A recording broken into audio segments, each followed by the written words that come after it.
Recent rains have left pools of water in some areas which create the perfect environment for mosquito breeding sites.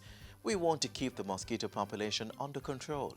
Check around your homes and empty standing water in dish drainers, bird baths, plastic bottles or flower pots. Trim tall weeds and bushes and remember to mow your lawn regularly. For these and other tips, visit moh.gov.jm.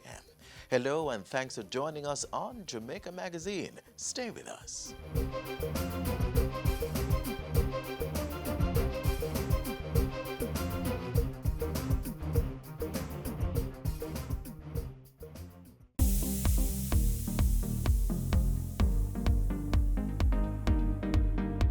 I'm very, very satisfied that we have another very smooth start to another school year.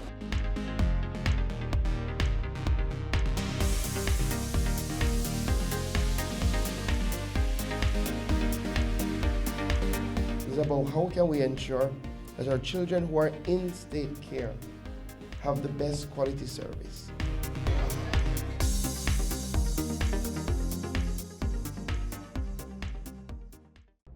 Look inside the drum. Those are the Aedes aegypti larvae, the one that causes dengue fever. If all of these larvae mature to be adults, and if the female larva bites someone with the dengue fever, it will acquire the dengue virus. And if that mosquito bites you, you will get it. Dengue fever? Yes. Help prevent the spread of dengue. Clean up your home and community. Destroy mosquito breeding sites. Protect yourself from mosquito bites. Prevent dengue fever.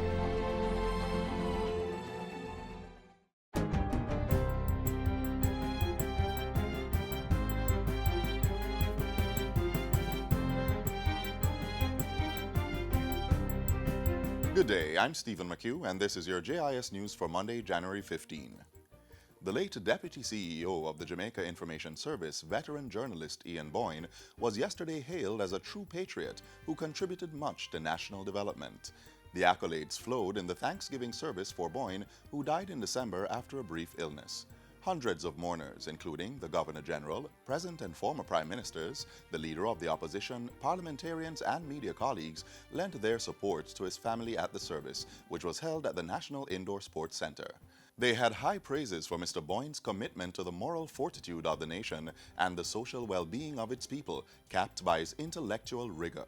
We have all, in one way or another, benefited from his contribution or from the contribution of this scholarly and dignified gentleman whose life was built on the foundations of personal faith and Christian witness. You know, Ian rose to such a level of esteem and regard. Clearly, he was in a class by himself. But the Union of Prime Ministers would also agree that Ian is the only civil servant, public servant, that we know that could criticize the government and get away with it. But that is speaking truth to power. And when you do it with respect, honor, and dignity, no one can question the truth. Tributes also flowed from members of the clergy, close friends, and his family, including his daughter Kellyanne, who eulogized her father as a devout Christian who understood the importance of the undefeatable mind. He was always concerned about the social deficit rather than the economic deficit, as he understood the importance of the effect of purpose on profit. He was a holistic being. In a tribute read by Faye Ellington, his widow Margaret also recounted that Ian Boyne's faith meant everything to him, even as he made family a priority. And among the many musical acts who honored the writer and TV show host, remembered for his own love of singing at social events, was the JIS Chorale, who led the way for an emotional tribute from the agency's Chief Executive Officer, Donna Marie Rowe. To our staff, he was an advocate, extraordinary character and debonair. Mr. B endeared himself to all staff through his generosity and presence. Ours was an enviable working relationship, characterized by grace and wit. Ian Boyne was interred at Dovecot Memorial Park and Crematorium in St. Catherine. In other news, Minister of Science, Energy and Technology Dr. Andrew Wheatley has asked the country's two major telecommunications operators to provide a readiness status report on the country's national alert system. The request is in response to concerns raised following the tsunami scare that gripped the nation last week.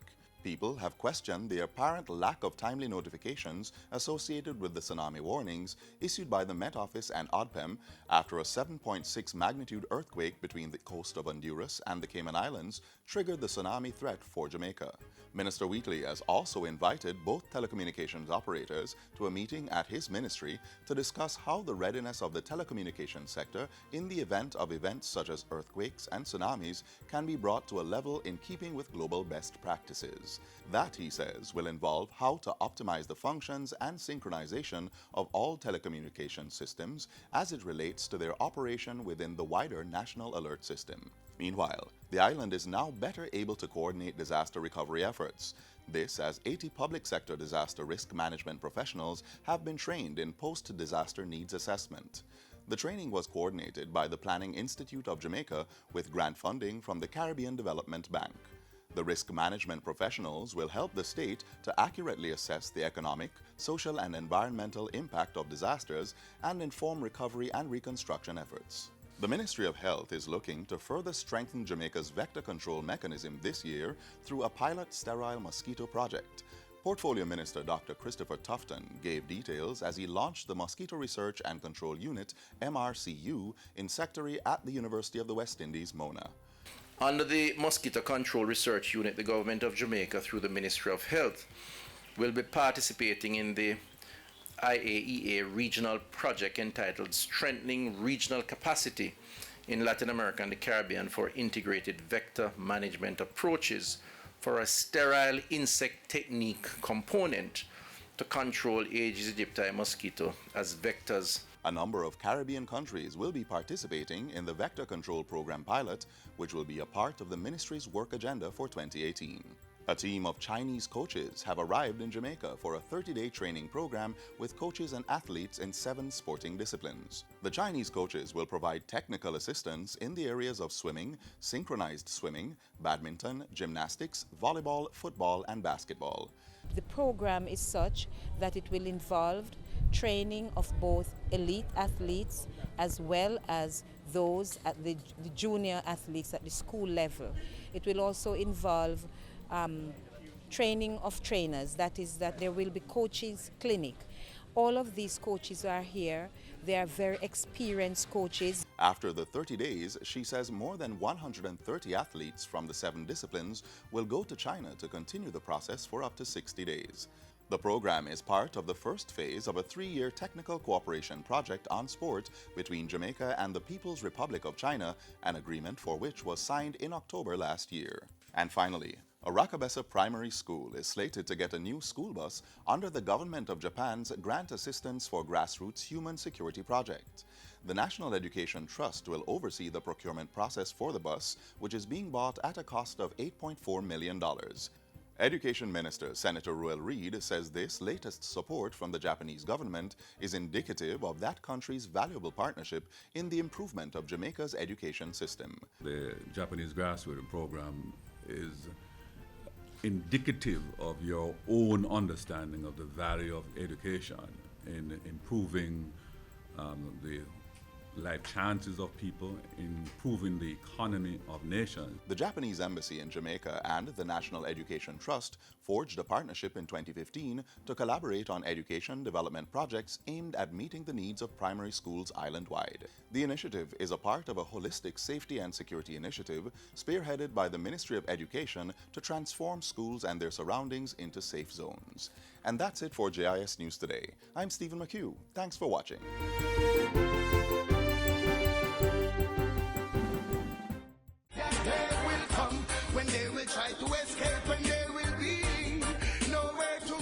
No one is above the law. We encourage all Jamaicans to join the fight against corruption, organized criminality, these nefarious activities that stymies our country's progress. I want to encourage all Jamaicans to call. We have a secure line, 1-800-CORRUPT, Call anytime and we will treat the information received with the highest standard of confidentiality. We need your help. We want to elicit your support. Call 1-800-CORRUPT. That's 1-800-267-7878. Be the change. Report corruption today. Catch up on the latest news stories coming out of the office of the Prime Minister next.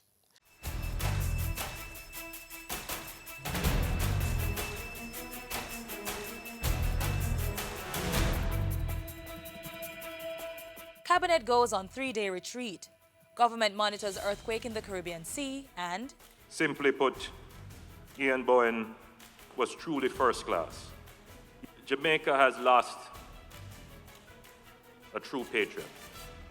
You're watching Jamaica House Weekly. I'm Carrie-Ann Smith. At the top of the week, Prime Minister Andrew Holness led Cabinet in a 3-day retreat. Among the matters discussed were plans for the 2018-2019 budget, economic growth, and the ongoing wage negotiations with the public sector.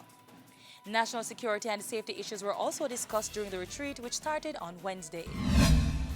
On Tuesday night, Prime Minister Holness turned his attention to a 7.6 earthquake that hit off the coast of Honduras.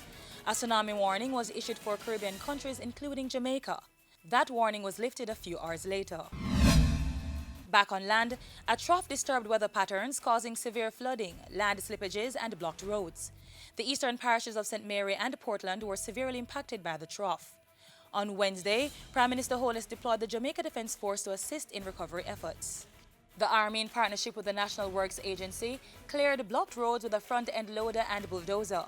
The JDF also coordinated the issuance of relief supplies to communities cut off by up to 15 feet of water.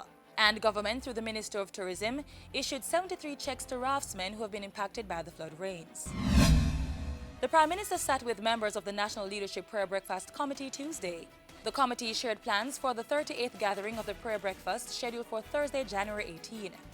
Let's Stop It, Return to Righteousness is the theme for this year's staging. On Friday night, Mr. Holness showed his support for the entertainment sector, attending day 1 of the 25th staging of Rebel Salute. The Prime Minister also got the chance to see his brother, Kevin Mighty Mystic Holness, perform for over 25,000 persons who were in attendance. He distinguished himself as fair, fearless, and balanced, and factual. Prime Minister Andrew Holness paying tribute to the late Ian Boyne, former Chief State Liaison and Deputy CEO of the Jamaica Information Service. At Sunday's funeral held at the National Indoor Sports Centre, Mr. Holness remembered Boyne as an accomplished speechwriter who earned the respect and favour of countless political figures from many administrations. My personal interaction with Ian found him to be the consummate communicator and scholar. Ian was able to seamlessly and authoritatively interweave information from current affairs, politics, sports, philosophy, religion, literature, economics, almost everything, into a conversation. The undeniable profile of true hard talk. Boyne passed away on December 18, 2017. He was 60 years old. And that's it for Jamaica House Weekly. Be sure to join us next time for more of the news stories coming out of the office of the Prime Minister.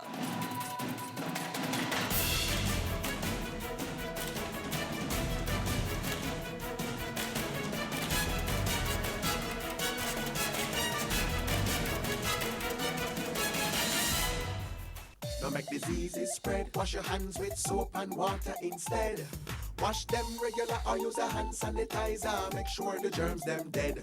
Touching your eyes or your mouth or your nose. Wash your hands before you do things like those. After you use the bathroom before preparing food, come on, wash your hand them clean. Cancer Treatment Centre opens. Reduction in waiting time across healthcare facilities and expansion of the public-private partnership for increased dispensation of medication. Yes, all of these happened in 2017. Get the details in this feature.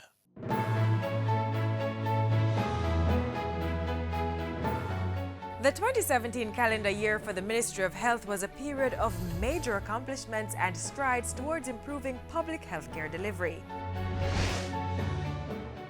Patient customer care service delivery was boosted during the year as the public-private pharmacy partnership program reached into Kingston and Montego Bay, reducing waiting times to fill prescriptions from the public health sector. During the course of this year, we are going to ensure that we have this public-private arrangement in 50 pharmacies across Jamaica. In June, the Drugstore Pharmacy in Greater Portmore was opened after a $42 million upgrade financed by the NHF.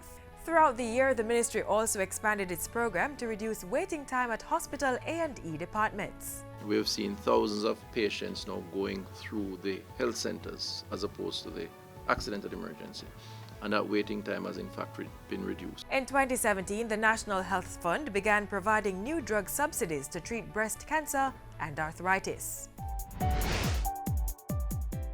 Kicking off the year right, the Jamaican and Chinese governments signed letters of exchange in January agreeing to commitments for the construction of a children's hospital in Western Jamaica.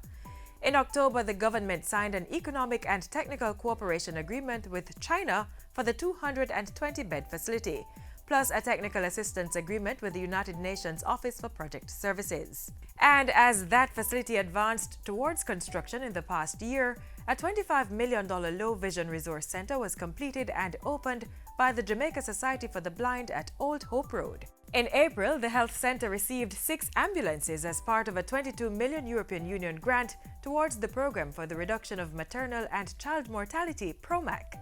Health workers were also trained to operate the units. During his sectoral presentation to Parliament, the Health Minister announced a $3.5 billion program to upgrade critical health infrastructure. We cannot continue to limp along with an ailing infrastructure and pretend that we are able to respond to the health challenges that our people face. We have to do something about it, and we have to start now. $1.3 billion was approved by Cabinet in 2017 for the recovery project at Cornwall Regional Hospital, and an engineering firm was contracted in May to design a new custom-built ventilation system. Cabinet also approved $619 million for major capital spending on other hospitals. Meanwhile, the Mandeville Regional Hospital's Ear, Nose and Throat ENT department welcomed the donation of a pediatric esophagoscopy from the Manchester Wellness Foundation. This equipment that you're providing will save lives. In April, the ministry officially opened the fully renovated Hagley Park Road Health Centre, done at a cost of $42 million. It is what we want to do to take primary health care to communities like this one across the country. In July, a new Western Regional Health Authority facility was opened in Montego Bay to accommodate the full complement of the regional authority staff. The region also benefited when the newly renovated operating theatre and male surgical ward at the St. Anne's Bay Hospital were opened in October. In October, the Health Ministry signed a multi-million-dollar contract to repair a leaking roof at the Maypen Hospital. Today, with this $54.7 million contract roof repair signing, I believe it is another step in our responsiveness to what is required, and we're happy to be moving this process forward. In the past year, the Kingston Public Hospital was gifted a state-of-the-art laser machine to improve access to corrective eye surgeries. More gifts to the sector included $12 million in medical supplies to support the Cornwall Regional Hospital Recovery Project, outfitting of a state-of-the-art learning centre for long-staying patients at Bustamante Hospital for Children, and a $3 million facelift of the Ramble Health Centre. Meanwhile, a biodigester septic tank was constructed at the Noel Holmes Hospital and its general and maternity wards were upgraded. An agreement was signed with the United Nations Office for Project Services in October to provide technical assistance for the upgrade of 5 hospitals. In the ensuing month, the Health Ministry was again signing contracts to replace outdated elevators at the Kingston Public, Spanish Town and National Chest hospitals at a cost of $44.9 million.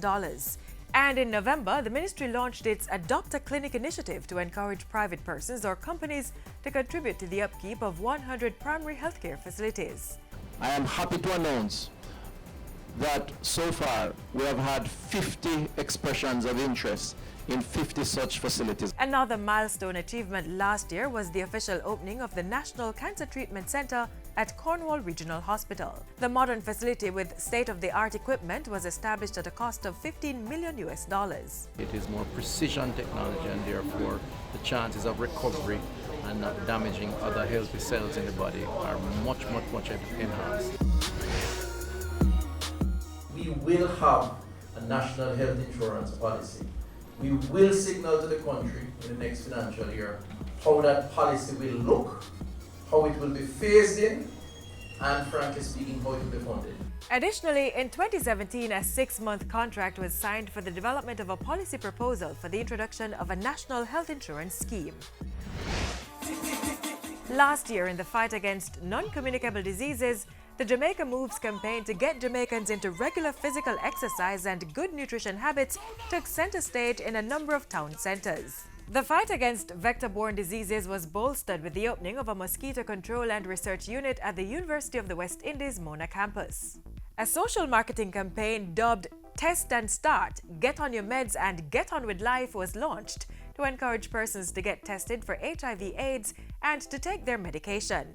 And the National Council on Drug Abuse launched a national public education campaign dubbed Talk the Truth, Our Future Comes First, and signed a multi-sector agreement to help youth stay away from drug use. During 2017, Cabinet began reviewing a new policy and strategic action plan for national infant and young child feeding.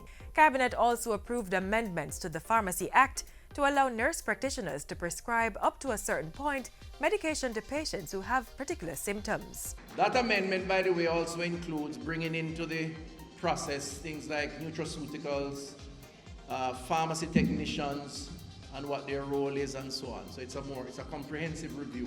And that's our look back at a year of strong performance, building prosperity in Jamaica's public health system.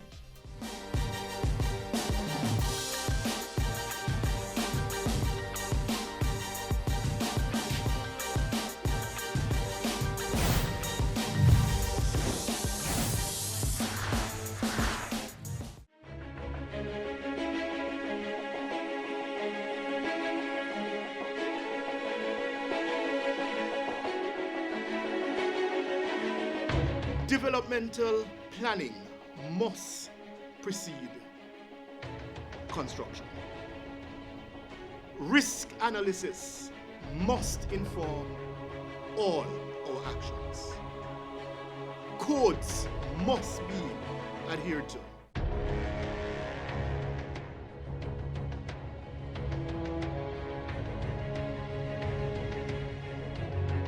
Construction must be sound. And of course, where construction is done outside of the codes, statutes and regulations, then enforcement must come into play.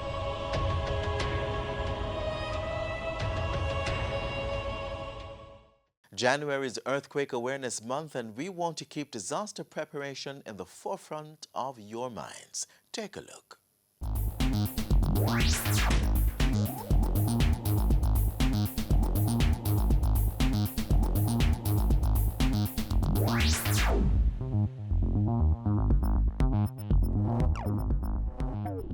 Floods and earthquakes are two of the most common natural disasters.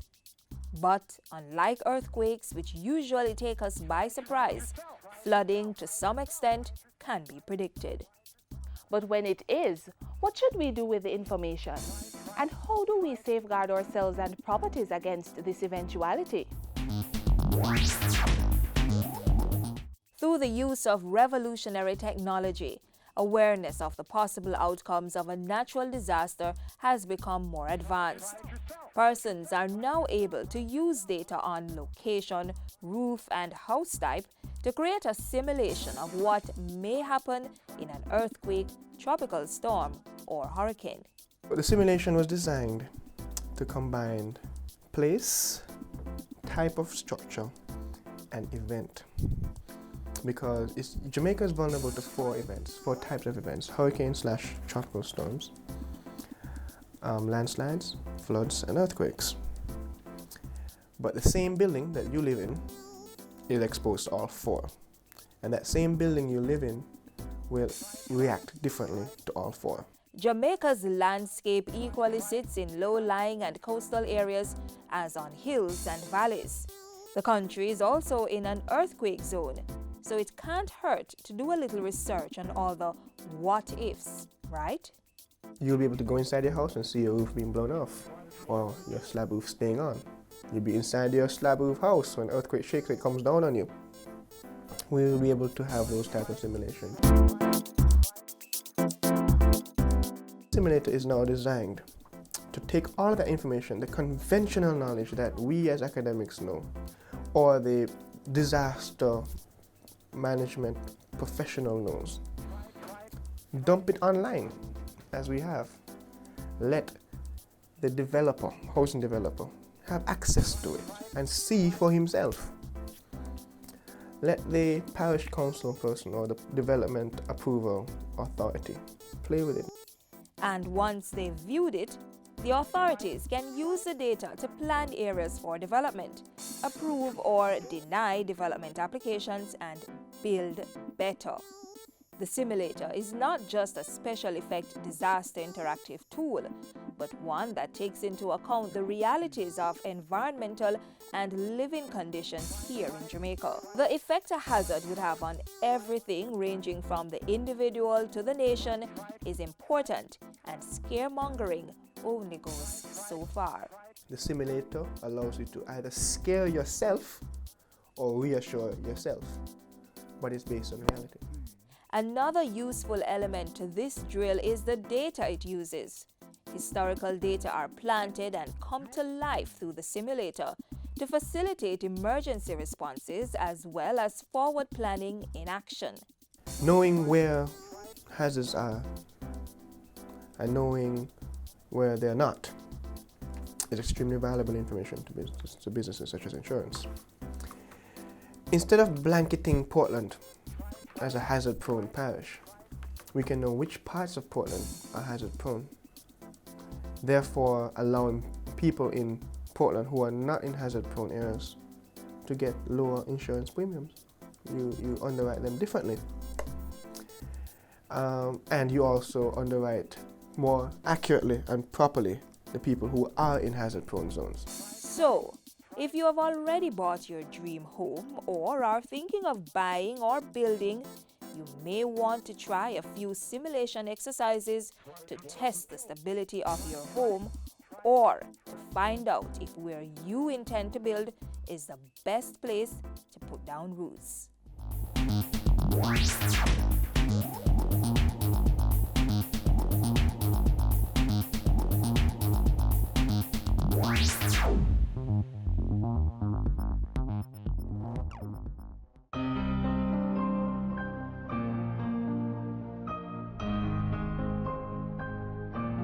We have a subculture that supports those who do not inform, an anti-informer culture that pervades our entire society that we must break down.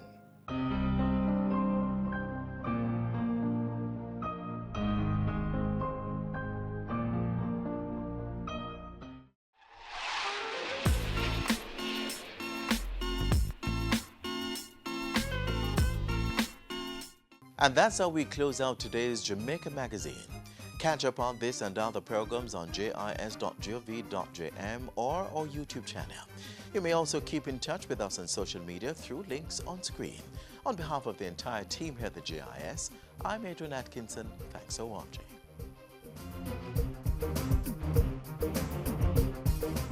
This has been a production of the Jamaica Information Service, the voice of Jamaica.